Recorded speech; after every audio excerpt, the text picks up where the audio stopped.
My wife wiped out our son's college fund and ran off with her boyfriend. I was crushed until my 10-year-old son grinned and said, "Dad, it's fine." I fixed everything 2 days later, she called in a blind panic after discovering that. Part 1. I will never forget the day my world crumbled. It started like any other, a mundane Tuesday filled with work emails, Jason's half-hearted attempts at homework, and the familiar hum of the coffee maker in the background. Nothing seemed off. Nothing warned me of the storm brewing in the distance. If I'd known, maybe I would have done something differently. Though, in hindsight, I doubt it. Some disasters are inevitable.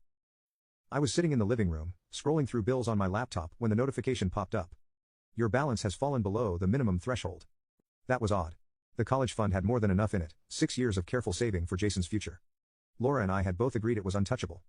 It wasn't a conversation we needed to revisit, because we both knew how much it meant, or so I thought. I logged into the account, expecting to see some sort of mistake, maybe a glitch. Banks mess up all the time, right? But no. The truth hit me like a freight train. The account was empty, not low balance, empty. Zero, no transactions in sight. I stared at the screen, the numbers burning into my eyes, hoping, praying it was a joke. But it wasn't. "Laura," I called, my voice shaky. No response. "Laura." I tried again, louder this time, but the silence that answered was deafening. She wasn't home. That's when the sinking realization crept in.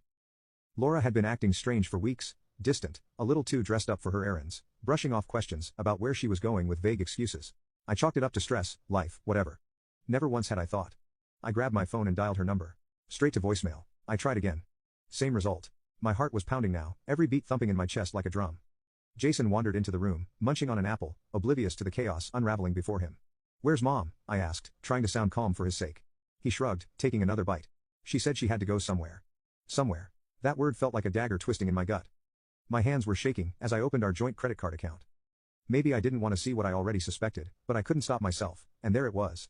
Transaction after transaction, flights, luxury hotels, high-end restaurants. My wife was halfway across the country, living it up on money meant for our son's future. I didn't want Jason to see me fall apart, but it was hard. My mind raced with questions. How could she do this? How could she take from our son, from the one person who had nothing to do with our issues?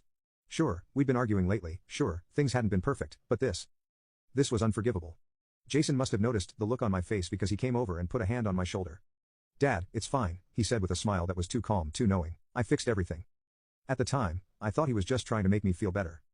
Kids don't understand the weight of betrayal, the depth of loss. They see things in black and white, good guys and bad guys, problems and solutions. I wanted to believe his words were innocent, but even then, something about his tone felt off, like he knew more than he was letting on. I didn't have the energy to press him. My focus was on Laura. I tried calling again, but it was useless. It wasn't until later that night, when I checked the closet and saw her suitcase missing, that the truth hit me in full force. She wasn't coming back. She had emptied the account, packed her bags, and walked out on her family, on me, on Jason. The anger came in waves, each one more intense.